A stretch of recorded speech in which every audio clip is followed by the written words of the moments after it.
Good morning বন্ধুরা, কেমন আছো তোমরা সবাই? আশা করি ভালো আছো। তোমাদের আশীর্বাদে আমরাও ভালো আছি। তো আজকে হলো বুধবার আর এখন ঘড়িতে বাজে ঠিক সকাল 7টা।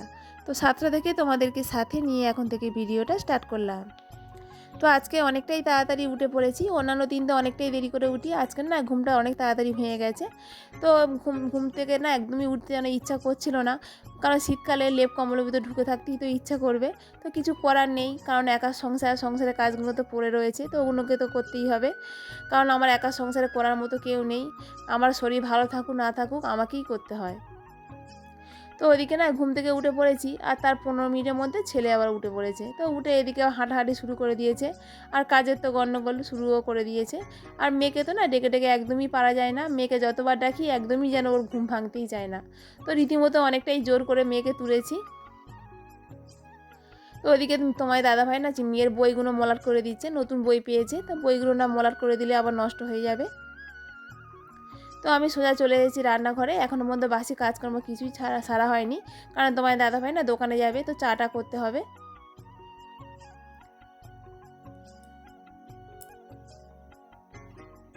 তো আজকে একটু কফি করব। তোমার দাদাভাইরা মাঝে মাঝে কফি খেতে ইচ্ছা করে। তো আমাদের প্রতিদিনই প্রায় র চা খাওয়া হয়, তো মাঝে মাঝে এখন শীতকাল পড়েছে, একটু কফি খেলে খেতেও ভালো লাগবে। আর তোমার দাদাভাই না কফিটা করতে একটু বেশি মানে ভালোবাসে, আর খুব ভালোও করে, আমার থেকে একটু ভালোই করে। তো বললাম যে তুমি একটু কফিটা করো, তো ওদিকে একটু কফি করছে, আমি ছেলেকে নিয়ে একটু ঘোরাঘুরি করছি। আর ওদিকে তো আজকে না মা শরীরটা ভীষণই খারাপ, মা তো ঘাড়ে একটু প্রবলেম রয়েছে, তো মা একদমই উঠতে পারছে না, আর ছেলেকে নেওয়ার মতো লোকই নেই।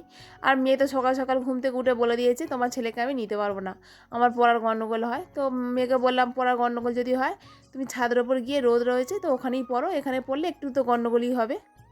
তো মেয়ে লাস্টে ওখানেই পড়তে গেছিলো। তো চলো এবার চাটাকে খেয়ে নিই। আর এই শীতকালে লেপ কারোর কম্বল যেন ভাঁজ করতে একদমই তো ইচ্ছা করে না। এগুলো বলতে গেলে একটা উটকো ঝামেলা। আর ওই যে জানালা দেখতে পাচ্ছ, একটা পাল্লা খুলে দিয়েছি, আর ওদিক থেকে না প্রচণ্ড হাওয়া আসে। ওদিকে যেহেতু পুকুর রয়েছে, তো ওখান থেকে হাওয়াটা আসে। আর যদি সবটাই খোলা হয় না, আর দেখতে হবে না, এতটা পরিমাণে হাওয়া আসে না, কি বলবো, ঘরের মধ্যে আর ঢোকাই যাবে না।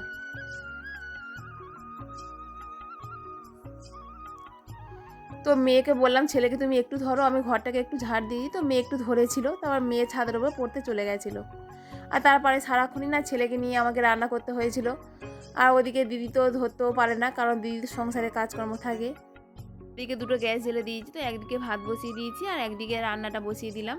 তো একটা সবজি আগে কেটে নিয়েছিলাম, তো ভাবলাম এদিকে সবজিটা হতে হতে তো আরেকটা সবজি কেটে নেবো, তাহলে রান্নাটা ঝটপট করে হয়ে যাবে। আর এই যে দেখতে পাচ্ছ একবার করে মুড়ি খাচ্ছি আর একবার করে রান্না করছি, কারণ বসে খাওয়ার মতো না একদমই সময় নেই। তো এদিকে বারবার না রান্না করতে করতে আবার দোকানেও ছুটতে হচ্ছিলো, তো ওখানে কাস্টমারও ছাড়তে হচ্ছিলো। তো সারাক্ষণই এইসবই করছি, আর কি করব, রান্না তো করতে হবে, খেতে তো হবে, আর দোকানদারি তো করে যেতেই হবে। তো আর না যেন কাজের যেন একটা না এনার্জি যেন আর পায় না, মনে হয় যেন দোস আর করবো না, ভালোই লাগে না, কিন্তু করতে তো হবে।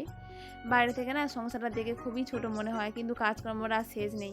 ছোট সংসারে যেমন কাজকর্ম থাকে, বড় সংসারেও তেমন কাজকর্ম থাকে, কিন্তু কাজের সংখ্যাটা কিন্তু একই রকমই থাকে, তবে কাজের ধরনগুলো একটু আলাদা হয়, তাই না?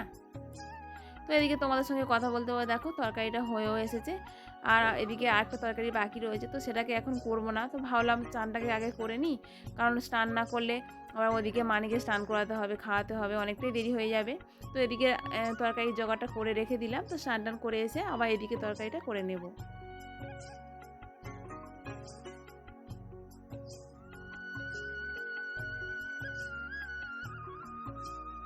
তো স্নান টান করে চলেও এসেছি। আর মেয়ে তো ওপরে এখন থেকে নামছে না, মেয়েকে সারাক্ষণ ডেকেই যাচ্ছি, তো মেয়ে কিছুতেই নামছে না, তো আবার জোর করে ডেকে নিয়ে এলাম, নিয়ে এসে স্নান টান করিয়ে দিলাম। তো মেয়ে ওদিকে ঠাকুরের জলটা দিয়ে দিচ্ছে, আর আমি এদিকে আবার একখানা তরকারি বাকি ছিল, তো সেটাকেই করে নিচ্ছি। আর ছেলের না প্রচণ্ড খিদে পেয়ে গেছে, তো ছেলে একটু ঘুরতে গেছিলো, তো ওর মাম্মামের সঙ্গে একটু ঘুরতে গেছিলো বাইরে। তো ছেলেকে অনেকক্ষণই ডাকছিলাম, তো কিছুতেই না, ওর মামা আসছিল না।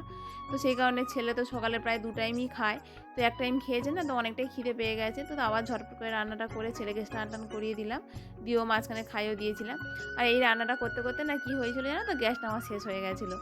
আর আবার ওই বাড়ি থেকে রান্নাটা করে নিয়ে এলাম, তো সেই কারণে আর তোমাদের সঙ্গে সবটাই শেয়ার করা হয়নি।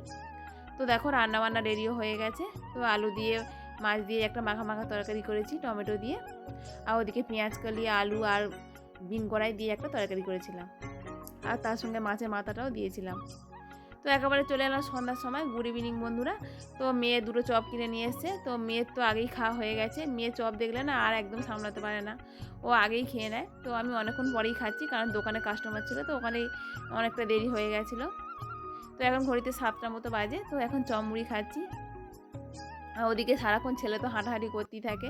ছেলে না কিছুতেই মানে থাকতে চায় না। ওই বাড়িতে গেলে না সব কিছু ছুঁড়ে ছুঁড়ে ফেলে দেয়। আর আমার এই বাড়িতে না কিছু ফেলার জিনিস নেই, সব কিছু ওপরে তোলা থাকে। তো সেই কারণে আর কিছু করে না, ওই সারাক্ষণই শুধু হাঁটাহাঁটি করে।